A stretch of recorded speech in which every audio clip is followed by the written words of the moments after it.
2 minute sir phone করতেছি আমি একটা দেখালাম যে আছে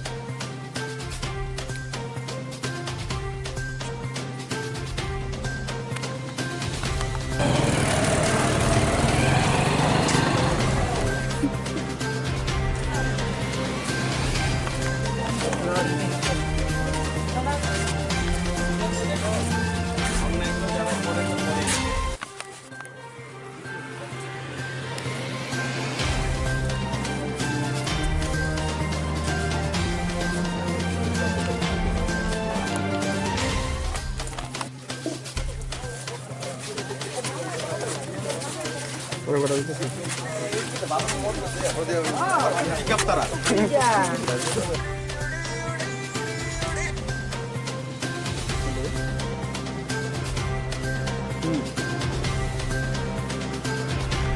যেহেতু তারা এই রাজ্যের মধ্যে তার অনেক মানুষকে খুন করেছে, অনেক মানুষের তারা ক্ষতি করেছে, সুতরাং তাদেরকে এই রাজ্যে কিছু নাম দেবে।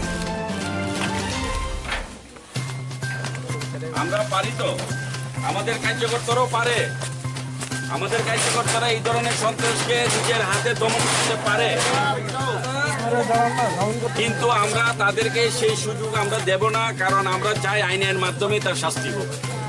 আমরা আইন নিজের হাতে নেব না, সেটা হচ্ছে আমাদের ডিসিশন, আমাদের দলের ডিসিশন, এবং আমাদের সিএম সাহেব আইনকে প্রতিষ্ঠিত করতে চায় এই রাজ্যের জনতার স্বার্থে। সুতরাং সেই জন্য আমরা আইন আমাদের ছেলেরা যেন হাতে না নেয়, এটা যেন আইনের মাধ্যমে তাদের বিচার হয়। যারা সন্ত্রাস করতে চেষ্টা করে তারা যেন আগামী দিনে সন্ত্রাস করার নামও যেন উল্লেখ না করতে পারে, তাদের জন্য আমরা চেষ্টা করছি। দেখা যাবে তারা কতটুকু সন্ত্রাস করে এগিয়ে যেতে পারে।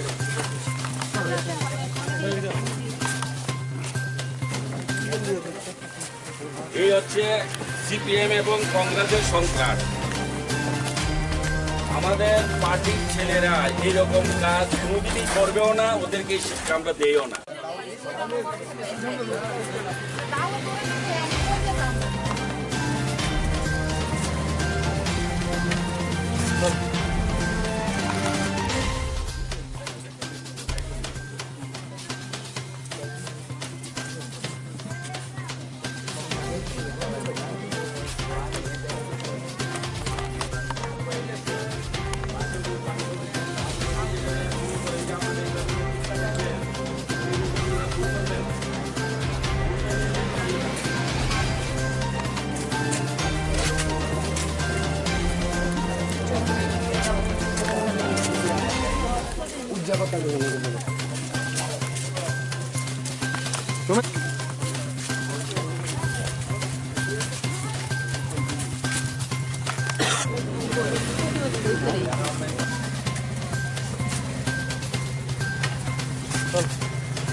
গতকাল রাত্রে আমাদের কার্যকর্তারা সবাই, কালকে আমাদের আপনারা জানেন আমাদের এই আমতলী ময়দানে একটা আমাদের প্রোগ্রাম ছিল, পৃষ্ঠা প্রমুখ সম্মেলন। তো সবাই পৃষ্ঠা প্রমুখ সম্মেলন নিয়ে সারাদিন ব্যস্ত ছিল। তারপর সবাই সারাদিন তারা তাদের পরিশ্রম করে বাড়ি ঘরে আমাদের কার্যকর্তারা বিশ্রাম নিচ্ছিল। হঠাৎ করে আমাদের এই কাঁঠালতলী বাজারের এই এলাকায় আপনার কংগ্রেসের যে তার নাম হচ্ছে রতন রবি দাস, সে বাদারঘাটে কংগ্রেসের ক্যান্ডিডেটও হয়েছিল এইবার।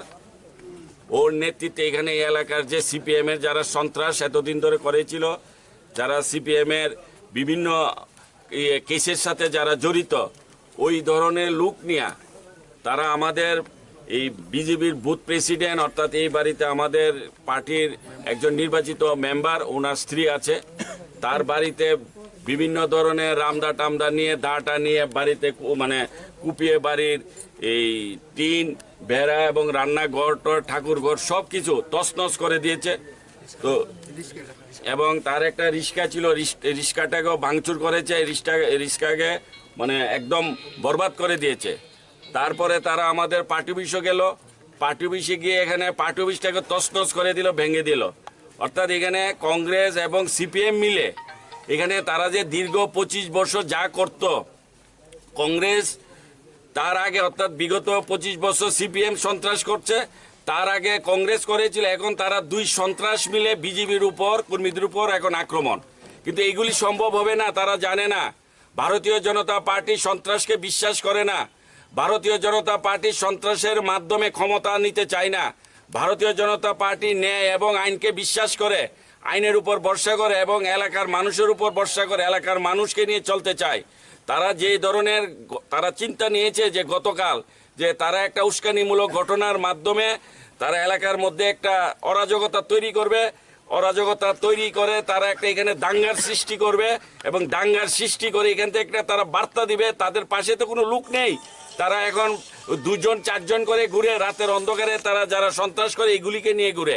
তো তারা চাইছে যেন তাদের সাথে কিছু লোক আসে, তাদের ক্ষমতা এখন হয়েছে, তারা অন্য রাজ্যে তাদের দল এসেছে ক্ষমতায়, কিন্তু এটা ত্রিপুরা রাজ্য, এখানে ভারতীয় জনতা পার্টির সরকার কোনো অবস্থাতে এই ধরনের সন্ত্রাস, এই ধরনের অরাজকতা, এই ধরনের সমাজদ্রোহীদের স্থান হবে না। আমরা আইনের কাছে বলেছি, আমি এখনো এসডিবুকে বলেছি, থানার ওসিকে বলে দিয়েছি যে যার নেতৃত্বে রতন রবি দাসকে যদি আজকের মধ্যে অ্যারেস্ট না করা হয়, তাহলে যদি এখানে কোনো প্রকার অঘটন ঘটে, আইন শৃঙ্খলার অবনতি হয়, তাহলে এটা আমি বলেছি আপনারা কিন্তু দায়ী থাকবেন। এলাকার মানুষ শান্তি চায়, এলাকার মানুষ সুস্থভাবে বাঁচতে চায়। তারা দীর্ঘ 25 বছর ধরে এইগুলি দেখেছে। এখন আমাদেরকে ভোট দিয়েছে, আমাদের দায়িত্ব এলাকার মানুষকে সুরক্ষিত রাখা, শান্তিতে রাখা। যার বাড়ি আক্রান্ত হয়েছে ওনার নাম কি? ও তো রামু দাস, আমাদের 51 নং বুথের 52 নং বুথের আমাদের বুথ প্রেসিডেন্ট। কালকে ও সারাদিন ছিল এই প্রোগ্রামে। তো রাত্রেবেলা এসছে, ঘরে রেস্ট নিচ্ছে, হঠাৎ করে তার বাড়িতে অতর্কিত হামলা। রাত আনুমানিক কয়টা নাগাদ এই ঘটনা হয়েছে? 10টা নাগাদ আমি এই মুহূর্তে এসেছি, আমিও প্রোগ্রামে। পুলিশের ভূমিকাটা কি মনে হইতেছে? আমরা এখনো পুলিশের ভূমিকা নিয়ে কোনো এই মুহূর্তে প্রশ্ন করতে চাই না, কারণ হচ্ছে আমরা পুলিশকে সময় দিয়েছি, পুলিশ তার কাজ করবে, পুলিশকে আমরা সহযোগিতা করছি, তারপরে বলতে পারবো পুলিশের কি ভূমিকা। ঠিক আছে, থ্যাংক ইউ। মানিক দাসের স্ত্রী সুমিত্রা দাস, রঞ্জন দাস, লিটন দাস, অমৃত দাস। এরপরে আরেকজন আছে। হঠাৎ করে কি কারণে হঠাৎ করে আক্রমণ করলো? হঠাৎ করে স্যার, তারা তো সকাল থেকে বাজি টাজি এনে ফুটাইতেছে, কোন জায়গা কংগ্রেস জিতছে, এদিকে আমরা বিজেপি করি, তারা সবাই করতেছে। এদিকের তো এমএলএ ওই প্রায় কি জানি, এদিকের কংগ্রেসের রতন দাস, তাই নিয়ে এই সাল লিখাইছে, তাই নিয়ে সকাল থেকে আমরা বাড়ি করে সামনে বাজি বাজি ফুটাইছে, আমরা ঘরে থাকতাম পারতেছি না। এরপর সকাল থেকে বাজি ফুটাইতেছে, এরপর সন্ধ্যাবেলায় আমি তো ঘরে, আমি একলা, আমার স্বামীও বাড়িতে নাই। এরপর আয়াসিল হঠাৎ করে তারা এদিক দিয়ে আয়া, এদিক দিয়ে তারা বাড়িতে গেছে, এরা বাড়িতে গিয়ে বাইঙ্গে আইও আমার বাড়িতে ঢুকছে, ঢুকে সেটা আমার বাড়িতে গাড়ি আছে, কইতেছে গাড়ি ভাঙম, রিস্কা টিস্কা ভাঙছে বাইঙ্গে। এরপর গড়কেটা, এরপর আমি বারিন্দাত বাইরেছি, আমি তো আর জানি না, বাইরে এসে এবার তুই গড়, তোরে মানে ঘর থেকে বাইরে আয়া কুবামু। আমার গিল আছে, গিলে তালা দিয়ে রাখছি, গিলের ভিতরে বাইরে আছে, এমন ইট এই বড় বড় টুকরা সালটার দিকে ছায়া দেন কিতা করছে, বাইরে এসে বাইরেতে পারছি না দিকে, গিলের তোর আটকে ডাকবো, ফিসে দিয়ে গেছে, আমার কাঠের দরজা ফিসে দিয়ে গিয়ে দাও দিয়ে গিয়ে কাঠের দরজা দিয়ে কুবাইতেছে। ও তুই গড় রাত্রে কেমনে থাকস, আমি রেখা দিব, আর গাড়ি লিয়ে তোর গড় কেমনে ডুয়ে আমিও রেখা দিব আমরা। এরপর পেট্রোল দিয়া বোতলের ভিতরে পেট্রোল ডুয়ে বলে আমার চালো আগুন লাগাই দিব, আমি গড় থাউনের মতন না, এমন তারা করতেছে। তারা মানে আমরা বিজেপি করি দিকা, এর লিগে আমরা দুষ্টা, এই কারণে। কতজন আসলো তারা? তারা আসলো তো অনেকজনই, 6-7 জন আসলো। চিনতে পারছেন নাকি? হ্যাঁ চিনতে পারতাম না, তারা তো নাম সুমিত্রা দাস, মহিলা আছে একজন, এরপরে রঞ্জন দাস, এরপরে লিটন দাস, আর সমৃদ্ধ দাস, অমৃত দাস, ভিকি, এরপরে বাপ্পি মারাক, তারা সবাই আছে। তারা রাতে হয়তো দা বল দাও, এই বড় বড় চিনি দাও স্যার, এই তো দেখে হয়তো আমরা, আমি তো এদিক দিয়ে। এরপরে কারেন্ট বদ্ধ করে দিছে তারা, কারেন্ট বদ্ধ কর, এরপরে কারেন্টও গেছে গা, এমন আতঙ্ক অবস্থা। মান্তু দাস, উত্তম দাসের ছেলে। কটার সময় ঘটনাটা হয়েছে 9টার থেকে 9:30, 10টা অবধি। মান্তু দাসের বাবা মদ বিক্রি করে, হেওয়া মদ বেছে, তারা সবাই এদিকেই তারা এই বাড়ি করে।